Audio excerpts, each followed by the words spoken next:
wie vom Erdboden verschluckt. Wir werden ihn finden. Vielleicht.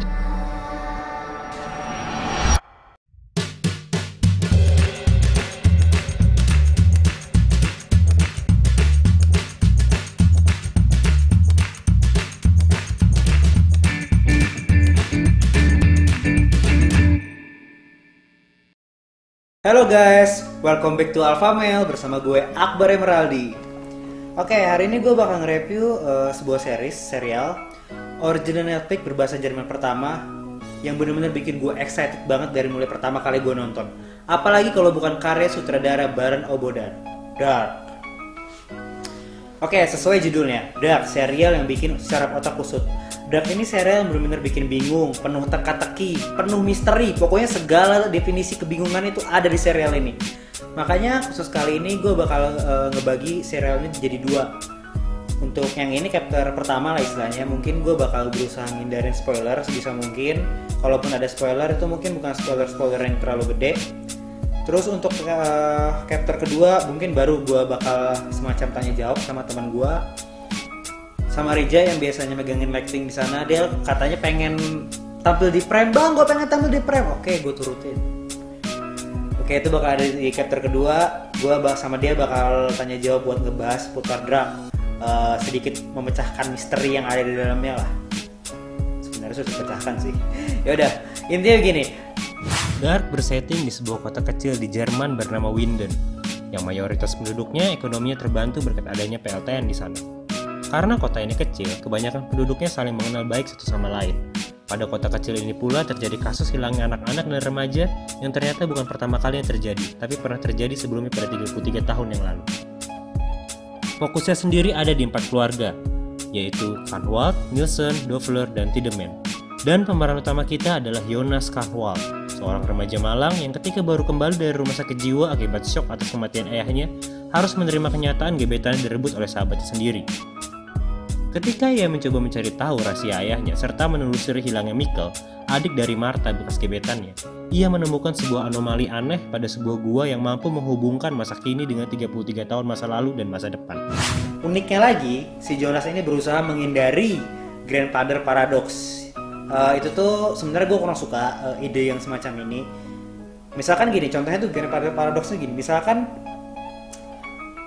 dia ngebunuh kakeknya pas masih bujang atau mencegah agar ayah dan ibunya menikah, otomatis keberadaan eksistensinya sendiri bakal hilang. Gue kurang setuju yang kayak gitu. Gue lebih setuju kalau misalkan saat kita coba merubah masa lalu dan ternyata berhasil, itu nggak bakal merubah masa depan kita saat kita kembali, cuma bakal bikin timeline yang lain. Tapi ternyata masa lalunya tuh nggak cuma sekedar diceritain gitu aja. Ternyata terfokus ceritanya di serial ini memang terbagi dari 3 timeline, 1953, 1986, dan 2019. Bahkan masih ada timeline lain meskipun nggak terlalu terfokus utama. Dan lagi ini masih ngadirin paradoks lain yang bakal bikin sukses, bikin kita bingung. Dari mulai Ontological Paradox atau biasa disebut Bootstrap Paradox, ada juga Predestination Paradox, yang mana biasanya kalau misalkan kita mencoba mengubah masa lalu, tapi kalau misalkan masa lalunya itu udah terjadi dan memang ditakdirkan terjadi, nggak bakal bisa kita ulang. Nggak bakal bisa kita cegah, bakal kita rubah. Kalaupun kita berhasil merubahnya, pada akhir misalkan gini, gue punya pacar gue mati, gue kembali ke masa lalu untuk menyelamatkan pacar gue itu. Bisa jadi justru gue yang men-trigger kematian pacar gue itu. Bahkan sekalipun gue dapat mencegah kematian pada saat itu, pada akhirnya meskipun tidak dengan cara yang sama, dia bakal mati dan bakal nyiptain paradoks yang lain, yaitu Butterfly Effect Paradox, bakal memperkeruh keadaan. Itu paradoks itu yang coba dihindari di serial ini. Jadi Dark ini coba memadukan beberapa teori serta pengetahuan dari time travel ke dalam satu kesatuan, tapi dieksekusi dengan cara yang luar biasa.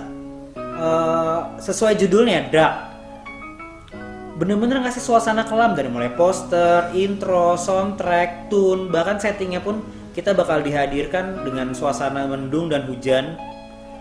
Bener-bener gak ada cerahnya sesuai dengan judulnya. Belum lagi hebatnya tuh gini, di sini ada 3 timeline dan otomatis setting tempatnya sama dong, tapi mereka berusaha menghadirkan perbedaan tampilan dari setiap tahunnya tuh untuk memudahkan kita. Belum lagi mungkin udah jadi ciri khasnya Netflix ya, mungkin gue udah pernah bilang ini sebelumnya.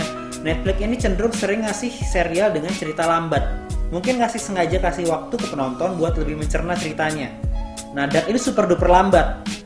Gue saranin buat yang belum nonton dan baru mau nonton, serial ini nggak bisa ditonton sambil makan, sambil main HP, karena ada terlalu banyak Easter egg, terlalu banyak detail-detail kecil yang terlalu mudah untuk dilewatkan. Bakal ada banyak plot twist yang nggak terlalu nendang kalau kita lewatkan gitu aja. Bener-bener eksekusi yang indah, dan yang hal yang paling hebat dari serial ini, di sini karakternya ada banyak tapi semuanya punya porsi, otomatis kita harus ngapalin muka sama namanya. Seperti yang gue bilang tadi, karena di serial ini terfokus pada 3 timeline, jadi satu karakter bisa diperanin oleh 3 pemain sekaligus. Tapi mereka nggak mirip sekedar tampangnya aja, tapi dari segi karakter juga mereka berusaha buat semirip mungkin satu sama lain, seolah emang bener-bener beberapa versi dari satu orang. Waktu gue tahu nih cerita time travel, terus ada suatu tokoh, suatu karakter pakai tudung gitu, stranger, bener-bener orang asing, gue udah tahu dia, oh ini masa depannya Jonas. Karena saking mukanya miripnya, Hollywood aja nggak pernah gue nemuin yang kayak gini. Ini bener-bener luar biasa gitu niatnya. Oh mungkin yang barusan spoiler ya. sorry itu maafin yang ini. Oke, mungkin ketakutan gue waktu gue tahu season 2 itu cuma ada 8 episode dan season ketiga itu season final. Gue nggak tahu karena budget atau apa, atau memang disengaja. Pada saat itu season 3 belum keluar. Tapi gue udah ada ketakutan, ceritanya bakal ada nggak terlalu padat, ceritanya bakal ada hal-hal yang ngegantung atau nggak terlalu dijelaskan secara detail, dan benar-benar terjadi. Di season 3 ada plot twist yang dipaksakan, dramatis yang gimana gitu. Gue ngerasakan rasa excited yang gue rasain waktu gue nonton season 1 dan 2. Tapi ya udahlah, Game of Thrones juga kayak gitu. Itu nggak ngerubah kenyataan series ini adalah serial trilogi terbaik yang pernah gue tonton, bahkan serial time travel terbaik yang pernah gue tonton. Untuk saat ini gue masih merasa Money Heist masih sedikit lebih keren ketimbang Dark. Tapi balik lagi, Money Heist sudah ada 4 season dan kita belum tahu endingnya gimana. Kalau misalkan endingnya ternyata nggak semenendang waktu season 1 dan season 2, jelas Dark yang dengan 3 season sudah sekeren ini jauh lebih unggul, yang otomatis dia bakal jadi serial original Netflix terbaik yang pernah gue tonton. Makanya gue tuh bingung kenapa serial ini sering disama-samain dengan Stranger Things. Mungkin karena premisnya sama, awalnya ceritanya sama tentang anak-anak hilang di sebuah kota kecil. Terus meskipun Dark lebih modern, dia juga rada retro, tapi beda men. Stranger Things emang keren, fun, tapi Dark ini ngasih kita gimana ya? Dark ini serial yang nggak cuma sekedar tonton, tapi harus kita tafsirkan setiap episodenya. Lalu kita pecahkan misterinya. Buat yang belum tahu, paradoks adalah situasi atau kejadian yang berulang tanpa awal dan akhir. Dark adalah serial time travel yang cocok buat kalian yang pengen paham teori-teori Einstein tentang perjalanan waktu tanpa harus baca buku. Oke, sekian dulu dari gue. Semoga video ini bermanfaat. Semoga kita selalu menemukan tontonan-tontonan menarik yang bisa bikin hidup kita jauh lebih berwarna dan lebih ceria. Karena apa? Kemarin itu masa lalu, hari ini bukan lembaran baru, besok itu masa depan. Saya Akbar Emeraldi, sampai ketemu di video Alfamil selanjutnya. See you!